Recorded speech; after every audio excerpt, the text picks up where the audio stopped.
Teachers academy group के YouTube channel में आपका फिर से एक बार स्वागत है। फ्रेंड्स, यह सेशन लाइव होने वाला था बट कुछ टेक्निकल प्रॉब्लम की वजह से आप लोगों को यह रिकॉर्डेड वीडियो प्रोवाइड कराया जा रहा है। तो फ्रेंड्स, यह जो वीडियो आज का जो सेशन है, यह सेशन नवंबर 2012 में जो प्रश्न पूछा गया था उसी को हमने आज पूर्ण व्याख्या के साथ, फुल डिस्कशन के साथ पूरा पेडागोजी का कंसेप्ट क्लियर करने वाले हैं। तो फ्रेंड्स, आप लोग इस वीडियो के लिंक को, इस सेशन के लिंक को आप लोग अपने दोस्तों तक ज़रूर शेयर कीजिएगा, क्योंकि इस वीडियो का नोटिफिकेशन ज़्यादा आप लोगों को नहीं मिल पाएगा, क्योंकि यह लाइव नहीं है। कुछ नेटवर्क इश्यूज़ की वजह से आज हम लाइव क्लास को बीच में ही रोक करके और रिकॉर्डेड वीडियो आप लोगों के लिए प्रोवाइड करा रहे हैं। तो फ्रेंड्स, चलिए अब हम विषय वस्तु की ओर चलते हैं। तो फ्रेंड्स, फर्स्ट क्वेश्चन देखिएगा कि सीखने संबंधी निर्योग्यता है, मतलब कि लर्निंग डिसेबिलिटी किस में पाया जाता है। सामान्यतः लर्निंग डिसेबिलिटी किस में पाया जाता है, इधर इंग्लिश में भी लिखा हुआ है कि learning disabilities are generally found, मतलब सीखने संबंधी निर्योग्यता जनरली किस में पाया जाता है। तो किस प्रकार के बालक में सामान्यतः जो है जनरली लर्निंग डिसेबिलिटीज के लक्षण पाए जाएंगे। तो फ्रेंड्स, जिनके पैतृक मतलब माता पिता या दादा, जिनके वंश में जो कोई भी लर्निंग डिसेबिलिटी से ग्रसित है, उन्हीं के संतान पुत्र पौत्र में से ही कोई एक को देखने को मिलेगा लर्निंग डिसेबिलिटी वाली लक्षण। तो फ्रेंड्स, आइए फिर भी हम इस ऑप्शन पे चर्चा कर लेते हैं नीचे से कि अधिकतर उन बच्चों में पाई जाती है जो शहरी क्षेत्र की अपेक्षा ग्रामीण क्षेत्र से संबंध रखते हैं। फ्रेंड्स, ऐसा कोई ज़रूरी नहीं है कि जो बालक शहर में रहेगा उसमें लर्निंग डिसेबिलिटी का लक्षण नहीं पाया जाएगा और जो ग्रामीण क्षेत्र में रहेगा उसमें पाया ही जाएगा। ऐसा कोई ज़रूरी नहीं है। हो सकता है कि ग्रामीण क्षेत्र के बालक IAS IPS बने और शहरी क्षेत्र के बालक 10th 12th पास करते करते बस पढ़ाई छोड़ दे, तो और उनमें कुछ लर्निंग डिसेबिलिटी ही नहीं हो पाए। ऐसा कुछ ज़रूरी ही नहीं है। फिर लड़कियों की तुलना में अधिकतर लड़कों में पाई जाती है।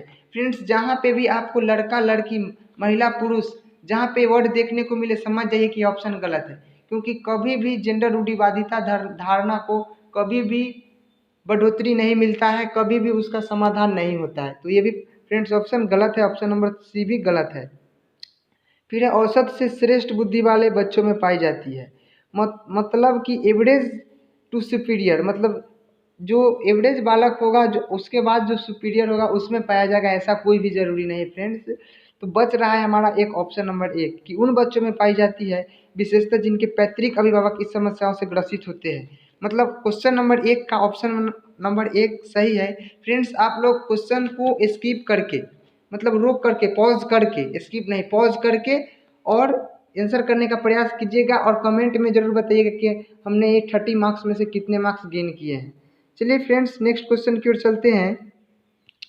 एक बच्चा जो डैश से ग्रस्त है, a child can not distinguish between saw and was, nuclear and unclear, she is suffering from, मतलब कि एक बच्चा जो है डैश से ग्रस्त है, वह सॉ और वाज, न्यूक्लियर और अनक्लियर में अंतर नहीं कर पाता है। मतलब कि सौ को वाज पर, सौ को वाज की तरह पढ़ देता है और वाज को सौ की तरह पढ़ देता है, मतलब उल्टा पढ़ता है। तो इसमें समझिए कि पठन संबंधी अक्षमता है। तो इसको किस नाम से जाना जाता है? पठन अभिक्षमता को किस नाम से जाना जाता है? तो डिसलेक्सिया नाम से जाना जाता है। तो क्वेश्चन नंबर 2 का ऑप्शन नंबर बी यानी ऑप्शन नंबर 2 करेक्ट है। चलिए अब हम नेक्स्ट क्वेश्चन की ओर चलते हैं। Question number 3। क्वेश्चन नंबर 3 कह रहा है कि चिंतन के प्रक्रमण सिद्धांत में निम्नलिखित चरण आते हैं। मतलब कि जब कोई हम इंफॉर्मेशन को प्रोसेस में लाते हैं, किसी सूचना को प्रोसेस में लाते हैं, तो उस प्रोसेस में लाने का भी एक चरण होता है, एक टर्म एंड कंडीशन होता है कि इस कार्य के बाद इस कार्य को करना है और इस कार्य के बाद इस कार्य को करना है। तो क्या किया जाना चाहिए? तो फर्स्ट में हमको करना चाहिए पूर्व प्रक्रमण यानी प्री प्रोसेसिंग, मतलब किसी कार्य को प्रोसेस में लाने से पहले उसके पहले की अपेक्षा पहले की जो टाइम होता है, अवस्था होता है, उसी को पूर्व प्रक्रमण यानी प्री प्रोसेसिंग कहा गया है। उसके बाद है हमारा, उसके बाद श्रेणी करते हैं, जैसे छांटते हैं उसको। उसके बाद प्रतिक्रिया का चयन करते हैं, मतलब किस प्रकार का समस्या है। पहले तो समस्या के बारे में जानेंगे, समझ लीजिए कि एक समस्या है, तो क्या करेंगे हम पहले उस समस्या को समस्या के बारे में जानेंगे, फिर समझेंगे कि यह किस प्रकार का समस्या है, मतलब श्रेणी करेंगे। फिर समस्या का प्रतिक्रिया का चयन करेंगे, मतलब उस पर जो हमको एक्शन लेना है कि किस प्रकार का कार्य होना चाहिए, तो वही रिस्पॉन्स सिलेक्शन करेंगे। उसके बाद रिस्पॉन्स एग्जीक्यूशन, मतलब प्रतिक्रिया का क्रियान्वयन। तो यह जो सही सीक्वेंस है हमारा क्वेश्चन नंबर 3 का ऑप्शन नंबर 2 में ग घ ख क, तो यही हमारा सही है। फिर है नेक्स्ट प्रश्न है कि प्रतिभाशाली विद्यार्थी मतलब gifted student are. Option number 1 है independent in their judgments. Option number 2 है independent of teachers. Option number 3 है इंट्रोवेटेड इन नेचर। और ऑप्शन नंबर 4 है non assertive of their needs. Hindi में भी पढ़ लेते हैं फ्रेंड्स। अपने निर्णयों में आत्मनिर्भर होते हैं, शिक्षकों से स्वतंत्र होते हैं, स्वभाव से अंतर्मुखी होते हैं, अपनी आवश्यकताओं को दृढ़तापूर्वक नहीं कह पाते। Question number D, question number 4 का ऑप्शन करने का आंसर कर, आप लोग वीडियो को पॉज करके आंसर कर लीजिएगा फ्रेंड्स। लेकिन हम ज़्यादा आप लोगों का समय नष्ट नहीं करना चाहते हैं, टू द पॉइंट डिस्कशन करते हुए आगे निकलते हैं फ्रेंड्स। तो प्रतिभाशाली बालक जो है अपने निर्णयों में आत्मनिर्भर होते हैं। तो क्वेश्चन नंबर 4 का ऑप्शन नंबर 1 बिल्कुल करेक्ट है, यानी gifted students are independent in their judgment, मतलब अपने जो निर्णय लेते हैं उस पर वो आत्मनिर्भर होते हैं। क्वेश्चन नंबर 5, आंशिक पुनर्वलन मतलब पार्शियल रिंफोर्समेंट कैसा रिंफोर्समेंट है मतलब। तो आंशिक पुनर्वलन जो होता है फ्रेंड्स, सतत पुनर्वलन की अपेक्षा अधिक प्रभावी होता है। मतलब आपके अंदर से जो पुनर्वलन मिल रहा है आपको खुद से, वह किसी के द्वारा दिया गया जो होता है बाहर से, उससे ज़्यादा प्रभावी होता है। तो इसी को कहा गया कि सतत पुनर्वलन की अपेक्षा अधिक प्रभावी होता है। फिर ऑप्शन नंबर बी है सतत पुनर्वलन की अपेक्षा कम प्रभावी होता है। तो जब ऑप्शन नंबर ए सही है तो हमारा ऑप्शन नंबर बी भी गलत है, सी भी गलत है और डी भी गलत है। क्वेश्चन नंबर 6 है कि शारीरिक रूप से अक्षम बच्चों को सामान्यतः डैश होता है। शारीरिक रूप से अक्षम बालक जो है लिखने में असमर्थ होते हैं। तो जब लिखने में असमर्थ होते हैं तो लेखन संबंधी अक्षमता वाले बालक को डिस्ग्राफिया नाम से जाना जाता है। डिस्ग्राफिया, उनमें लर्निंग डिसेबिलिटी होती है। तो क्वेश्चन नंबर 6 का भी ऑप्शन नंबर ए बिल्कुल करेक्ट है। चलिए नेक्स्ट क्वेश्चन की ओर चलते हैं फ्रेंड्स। अगर आप हमारे विकास की अवस्था पढ़े होंगे तो आपको क्वेश्चन नंबर 7 में कोई प्रॉब्लम नहीं होने वाली है। हमने आप लोगों को बता दिया हूँ कि किशोर किस चीज़ का अनुभव कर सकते हैं। तो किशोर जो है दुश्चिंता एवं स्वयं से सरोकार का अनुभव कर सकते हैं। वह स्वयं के बारे में, स्वयं के भविष्य के बारे में सोच करके चिंतित रहते हैं, इसीलिए दुश्चिंता एवं स्वयं से सरोकार का अनुभव कर सकते हैं। तो क्वेश्चन नंबर 7 का ऑप्शन नंबर बी बिल्कुल करेक्ट है फ्रेंड्स। आप लोग अगर नहीं देखे हैं विकास की अवस्था तो आप लोग प्लेलिस्ट में जा करके देख सकते हैं हमारे चैनल पे। क्वेश्चन नंबर 8 है निम्नलिखित में से कौन सा सूक्ष्म गतिक कौशल का उदाहरण है। फ्रेंड्स, सूक्ष्म गतिक कौशल और स्थूल गतिक कौशल। तो सूक्ष्म गतिक कौशल का हम आपको डिफिनीशन देते हैं कि किसी कार्य को करने में अगर हमारे शरीर के छोटे छोटे पार्ट्सों का उपयोग होता है तो वह सूक्ष्म गतिक कौशल होता है। और जैसे ही कोई कार्य को करने में हमारे शरीर के बड़े पार्ट्स का उपयोग होना शुरू होता है तो स्थूल गतिक कौशल कहलाता है, स्थूल गतिक कौशल। तो बताइए कि फुदकने मतलब दौड़ने के बराबर होता है। तो इसमें हमारा जो मतलब उछलना, फुदकना जो है मतलब बैठ करके जो फुदका जाता है, तो वो जो हमारे शरीर के बड़े पार्ट्स के काम करते हैं। दौड़ने में भी हमारी टांग काम करता है। किसी चीज़ पर चढ़ते हैं फिर भी हमारा उसमें टांग की, हाथ की सहायता होती है। और एक लिखना जो है, जो अंगुली के सहायता से कलम पकड़ के लिखा जाता है, तो अंगुली जो है हमारे शरीर का एक छोटा पार्ट है। तो यही है सूक्ष्म गतिक कौशल का उदाहरण। क्वेश्चन नंबर 9 की ओर चलते हैं। वाइगोत्स्की के सिद्धांत का निहितार्थ है। फ्रेंड्स, सोशल कल्चरल को यह सपोर्ट करने वाले हैं वाइगोत्स्की। तो इनका क्या निहितार्थ है। तो ये जो है सहयोगात्मक समस्या समाधान पे ज़्यादा जोर दिए हैं। तो क्वेश्चन नंबर 9 का ऑप्शन नंबर ए बिल्कुल करेक्ट है। फिर भी हम इसको बाकी बचा 3 ऑप्शन पे क्लियर कर लेते हैं कि प्रत्येक विद्यार्थी को व्यक्तिगत रूप से दत्त कार्य देना, ये असाइनमेंट वर्क जो है ये देना वाइगोत्स्की के निहितार्थ में नहीं है। ऑप्शन नंबर सी है प्रारंभिक व्याख्या। फ्रेंड्स, जैसे व्याख्या वर्ड ऑप्शन आए उसको आप निगेटिव मान करके काट दीजिए, क्योंकि व्याख्यान विधि को नकारा जा रहा है। फिर है ऑप्शन नंबर 4, बच्चे उन बच्चों की संगति में श्रेष्ठतम रूप से सीख सकते हैं जिनका बुद्धि लब्धांक उनके बुद्धि लब्धांक से कम होता है। ऐसा कोई जरूरी नहीं है कि बालक केवल उसी बालक से सीख सकता है जिसका बुद्धि लब्धांक उसके बुद्धि लब्धांक से कम होता है। तो क्वेश्चन नंबर 9 का ऑप्शन नंबर 1 सही है। क्वेश्चन नंबर 10, भाषा में अर्थ की सबसे छोटी इकाई है। तो फ्रेंड्स, इसको ज़्यादा कोई इसका देखिए, इंग्लिश भी smallest unit of meaning in a language is, तो ये होगा फोनीम मतलब स्वनिम। तो क्वेश्चन नंबर 10 का ऑप्शन नंबर 1 बिल्कुल सही है। चलिए अब हम क्वेश्चन नंबर 11 की ओर चलते हैं। तो फ्रेंड्स, इसको हम आप लोगों के बीच पूरा इसका सॉल्यूशन करके बताने वाले हैं फ्रेंड्स कि बुद्धि लब्धि हम बस आगे का जो सेशन होने वाला है बहुबुद्धि का सिद्धांत हावर्ड गार्डनर का होगा, उसके बाद बुद्धि लब्धि का सिद्धांत होगा। तो उसमें आप लोगों को बता दिया जाएगा, फिर भी इसका हम लोग कैसे इसका आंसर आएगा इसका हम समझ लेते हैं। तो फ्रेंड्स, बुद्धि लब्धि बराबर होता है MA/CA, MA/CA इंटू 100। तो फ्रेंड्स, क्वेश्चन में कहा गया है कि किसी बालक 16 वर्षीय बच्चा मतलब वास्तविक आयु 16 है और मेंटल एज पता करना है यानी मानसिक आयु पता करना है, 100 से गुना करेंगे। फ्रेंड्स, यहाँ लिखेंगे कितना 75 बुद्धि लब्धि। तो काटिए फ्रेंड्स, 4 4 जा 16, 25 जा 100 और 25 3 जा 75 और बच रहा है हमारा 3 इंटू 4 इज इक्वल टू 12, जो हमारा ऑप्शन नंबर 4 में है। तो यही हमारा 11 नंबर का क्वेश्चन का ऑप्शन नंबर 4 यानी 12 सही है, यानी उस बालक का मानसिक आयु कितना है 12 वर्ष है।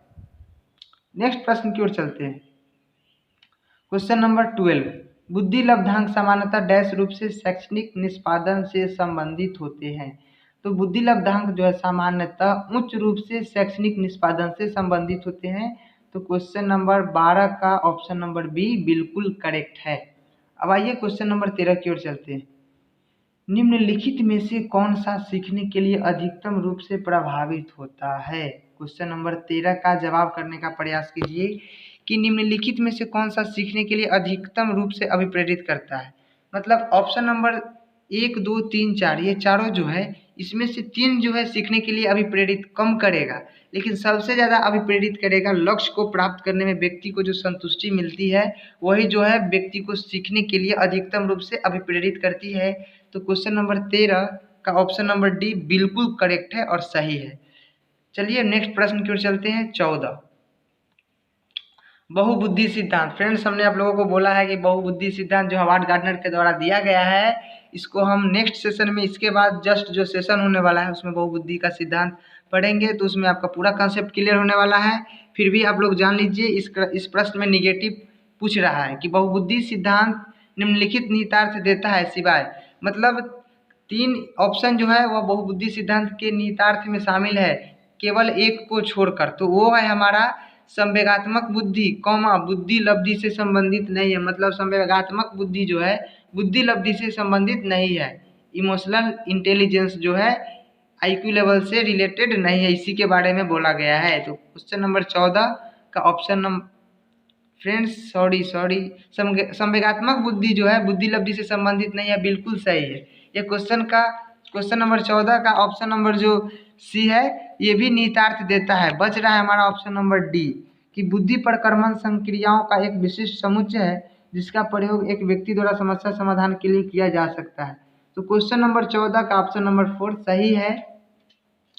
चलिए क्वेश्चन नंबर 15 की ओर चलते हैं, ज़्यादा समय नहीं लेना चाहते हैं आप लोगों का, फिर भी पूरा डिस्कशन के साथ चलेंगे। फ्रेंड्स, एक समान जुड़वा भाइयों में से एक को सामाजिक आर्थिक रूप से धनाढ्य परिवार द्वारा गोद लिया जाता है और दूसरे को निर्धन परिवार द्वारा गोद लिया जाता है। 1 वर्ष बाद उसके बुद्धि लब्धांक के बारे में निम्नलिखित में से क्या अवलोकित होने की संभावना है?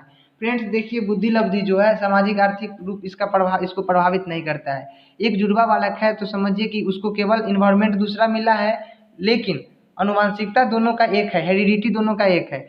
तो सामाजिक आर्थिक स्थिति जो है बुद्धि लब्धि को प्रभावित नहीं करता है। अगर सामाजिक आर्थिक स्थिति बुद्धि लब्धि को प्रभावित करता तो हर आर्थिक रूप से जो धनाढ़ परिवार जो है उनके बालक जो है हमेशा जो है प्रतिभाशाली ही होते, वो मूढ़ बुद्धि के नहीं होते। तो यह जो है हमारा सामाजिक आर्थिक जो है बुद्धि लब्धि को प्रभावित नहीं करता है। फिर भी हम ऑप्शन देखते हैं कि निर्धन परिवार वाले लड़के की अपेक्षा धनी और सामाजिक आर्थिक परिवार वाले लड़का अधिक अंक प्राप्त करेगा। तो फ्रेंड्स जहाँ पे परीक्षा या अंक प्राप्त करने वाली बात दे वहाँ पे हम उस ऑप्शन को डायरेक्ट कट करेंगे। देखिए अंक प्राप्त करने के बारे में तीनों ऑप्शन में दिया है, तो तीनों ऑप्शन गलत है। बच रहा है कि सामाजिक आर्थिक स्तर बुद्धि लब्धांक को प्रभावित नहीं करता है, जो बिल्कुल करेक्ट है, जो ऑप्शन नंबर 4 में है। तो 15 का ऑप्शन नंबर 4 बिल्कुल करेक्ट है फ्रेंड्स। आइए नेक्स्ट प्रश्न जो है 16 नंबर क्वेश्चन की ओर चलते हैं। सीखने के लिए आकलन निम्नलिखित में से क्या निम्नलिखित का ध्यान रखता है? मतलब सीखने के लिए जो आकलन होता है बालकों का क्या ध्यान रखता है? तो उसमें विद्यार्थियों की आवश्यकताओं का ध्यान रखा जाता है, उसी के अकॉर्डिंग उसका जांच किया जाता है और उसका क्या नीड है उसी को पूरा किया जाता है। तो क्वेश्चन नंबर 16 का ऑप्शन नंबर सी बिल्कुल करेक्ट है, विद्यार्थियों की आवश्यकताओं को ध्यान में रखा जाता है। फ्रेंड्स देखिए सीखने संबंधी आकलन निम्नलिखित का ध्यान रखता है सिवाय की, तो विद्यार्थियों की अधिगम शैली को भी ध्यान में रखता है, विद्यार्थियों की क्षमता को भी ध्यान में रखता है, विद्यार्थियों की त्रुटियों को भी ध्यान में रखता है, और वही जो है सिवाय लगा हुआ है, इसलिए इसका ऑप्शन नंबर सी होगा। क्वेश्चन नंबर 17 की ओर चलते हैं। एक सशक्त विद्यालय अपने शिक्षकों में निम्नलिखित योग्यताओं में से किसे सर्वाधिक बढ़ावा देगा? क्वेश्चन नंबर 17 का आंसर करने का प्रयास कीजिए। आप लोग वीडियो को पॉज करके आप लोग आंसर कीजिएगा, हम इस पे चर्चा करते हैं फ्रेंड्स। स्मृति, अनुशासित स्वभाव, प्रतिस्पर्धात्मक अभिवृत्ति, परीक्षण करने की प्रवृत्ति। तो फ्रेंड्स एक सशक्त विद्यालय जो अपने शिक्षक में प्रतिस्पर्धात्मक अभिवृत्ति योग्यताओं को सर्वाधिक बढ़ावा देगा। तो क्वेश्चन नंबर 17 का ऑप्शन नंबर सी बिल्कुल करेक्ट है। क्वेश्चन नंबर 18 की ओर चलते हैं। मोनिका जो गणित की शिक्षिका है राधिका से एक प्रश्न पूछती है, राधिका से कोई उत्तर न मिलने पर वह तुरंत मोहन से दूसरा प्रश्न पूछती है। जब उसे महसूस होता है कि मोहन उत्तर बताने में संघर्ष कर रहा है तो वह अपने प्रश्न को बदल देती है। मोनिका की यह प्रवृत्ति यह दर्शाता है। फ्रेंड्स इस क्वेश्चन में डायरेक्ट आपको दिख रहा है कि राधिका से जब उत्तर नहीं मिलता है तो डायरेक्ट वह मोहन से पूछती है, जब मोहन से भी उत्तर नहीं मिलता है तो वह उस प्रश्न को कुछ विश्लेषित करती है। तो विश्लेषित करने का मतलब है कि मोहन का पक्ष लेकर लिंग भूमिकाओं में रूढ़िवादिता को बढ़ावा दे रही है, यानी क्वेश्चन नंबर 18 का ऑप्शन नंबर 4 बिल्कुल करेक्ट है। क्वेश्चन नंबर 19 की ओर चलते हैं। विद्यालय में लिंग विभेद से बचने का सर्वोत्तम तरीका हो सकता है? मतलब विद्यालय में जो लिंग भेदभाव होता है उससे बचने का सर्वोत्तम तरीका क्या हो सकता है? संगीत प्रतियोगिता के लिए लड़कियों की अपेक्षा अधिक लड़कों का चयन करना। फ्रेंड्स जहाँ पे लड़का लड़की का बात हो उस ऑप्शन को आप काट दीजिएगा, क्योंकि यह पेडागोजी के दृष्टि से बिल्कुल गलत होता है। फिर है हमारा ऑप्शन नंबर सी पुरुष महिला, ये भी गलत होगा। विद्यालय में लिंग भेदभाव को दूर करने के लिए नियम बनाने वाला बात भी जो है गलत है। तो हमारा ऑप्शन नंबर 1, 3 और 4 बिल्कुल गलत है। बच रहा है हमारा एक ऑप्शन नंबर बी कि शिक्षकों द्वारा उनके लिंग पक्षपातपूर्ण व्यवहारों का आदि संज्ञान। मतलब जो लिंग पक्षपात हो रहा है उसके बारे में शिक्षकों को ज्ञान होना चाहिए, नॉलेज होना चाहिए, ताकि विद्यालय में ये लिंग पक्षपातपूर्ण वाली व्यवहार ना हो। नेक्स्ट प्रश्न की ओर चलते हैं। Question number 20। विद्यालय में नियमित उपस्थिति के लिए वंचित बच्चों को प्रोत्साहित करने का निम्नलिखित में से कौन सा तरीका सर्वाधिक उपयुक्त होगा? क्वेश्चन नंबर 20 का आंसर करने का प्रयास कीजिए आप लोग। इसका क्या आंसर होगा? बच्चों को आकर्षित करने के लिए प्रतिदिन 5 रुपये देना बिल्कुल गलत है। अगर हम किसी बालक को 5 रुपये देते हैं तो वह उसका नियमित उपस्थिति नहीं होगा, वह केवल पैसा लेने के लिए आएगा, पढ़ नहीं पाएगा अच्छे से और ज़्यादा प्रभावी इफेक्टिव नहीं होगा, बालक लालची हो जाएगा वैसे में। फिर है बच्चों को विद्यालय आने की अनुमति न देने को कानूनी दंडनीय अपराध बनाया जाए। कभी भी बालक को दंड देने की बात हो वह ऑप्शन काट देना है, क्योंकि ऑप्शन गलत होता है। बच रहा है हमारा ऑप्शन डी, विद्यालय द्वारा बच्चों को एकत्रित करने वाला एक व्यक्ति को नियुक्त किया जाए जो प्रतिदिन घरों से बच्चों को लेकर आए। ये कोई ज़रूरी नहीं है, बालक को ज़बरदस्ती घर से पकड़ के लाया जाए। बच रहा है हमारा एक ऑप्शन नंबर बी कि आवासीय विद्यालय खोलना। जहाँ रेजिडेंटल विद्यालय होगा वहाँ पे बालक की उपस्थिति को नियमित किया जा सकता है, वहाँ पे बालक को रोक करके उसको नियमित किया जा सकता है। फिर है 21। सफल समावेशन को निम्नलिखित की आवश्यकता होती है सिवाय, मतलब सिवाय का मतलब होता है फ्रेंड्स कि नहीं। तो सफल समावेशन को निम्नलिखित की आवश्यकता होती है सिवाय, मतलब 3 जो आवश्यकता है और 1 निगेटिव है। तो 21 का ऑप्शन नंबर सी यानी पृथक्करण, पृथक्करण जो है वही ऑप्शन सही होगा 21 का, क्योंकि क्षमता संवर्धन भी सफल समावेशन की आवश्यकता है, संवेदनशील बनाना भी, अभिभावकों की भागीदारी भी, लेकिन अलग करने वाली जो बात होती है वह सफल समावेशन से अलग हो जाती है। तो यहाँ सिवाय पूछ दिया है, तो इसलिए 21 का ऑप्शन नंबर सी करेक्ट है। अब 22 नंबर क्वेश्चन की ओर चलते हैं। सह शैक्षणिक क्षेत्रों में निष्पादन के आधार पर शैक्षिक क्षेत्रों में निष्पादन के स्तर को बढ़ाने का औचित स्थापन किस आधार पर किया जा सकता है, मतलब स्कूल परफॉर्मेंस और अन स्कूल परफॉर्मेंस के बारे में पूछा गया है फ्रेंड्स। तो इसका क्या आंसर होगा 22 का, तो आप लोग वीडियो को पॉज करके आंसर कीजिए, लेकिन हम आप लोगों का ज़्यादा समय नष्ट नहीं करना चाहते हैं, इसलिए हम डायरेक्ट ऑप्शन पे चर्चा करते हैं। यह सार्वभौमिक धारणा को सुनिश्चित करता है, बिल्कुल नहीं करता है। फिर है यह हाथ से किए जाने वाले श्रम के प्रति सम्मान विकसित करता है, नहीं करता है। यह व्यक्तिगत भिन्नताओं को संतुष्ट करता है, बिल्कुल संतुष्ट करता है। यह हास्यकृत विद्यार्थियों के लिए प्रतिपूरक भेदभाव की नीति का अनुगमन करता है, जी नहीं। तो 22 का ऑप्शन नंबर सी सही है। अब हम 23 क्वेश्चन की ओर चलते हैं। विद्यार्थियों के पोर्टफोलियो के लिए सामग्री का चयन करते समय डैश का जरूरी होना चाहिए, मतलब कि विद्यार्थियों के लिए जो एक पोर्टफोलियो का तैयार किया जाता है उसमें क्या होना चाहिए, तो उसमें विद्यार्थियों का समावेशन जरूरी होता है। तो ऑप्शन नंबर सी 23 का ऑप्शन नंबर सी बिल्कुल सही है कि विद्यार्थियों की पोर्टफोलियो के लिए सामग्री का चयन करते समय विद्यार्थियों का समावेशन होना जरूरी है, क्योंकि पोर्टफोलियो में विद्यार्थी का ही परफॉर्मेंस को अंकित किया जाता है। पोर्टफोलियो एक ऐसा दस्तावेज होता है उस जिसमें बालक के एडमिशन लेते समय से जो लेख अभिलेख चालू होता है वो जब तक उस विद्यालय में रहता है तब तक बालक के द्वारा किया गया हर गतिविधि को उसमें नोट किया जाता है, उसी को पोर्टफोलियो कहा जाता है। फ्रेंड आइए 24 नंबर क्वेश्चन की ओर चलते हैं।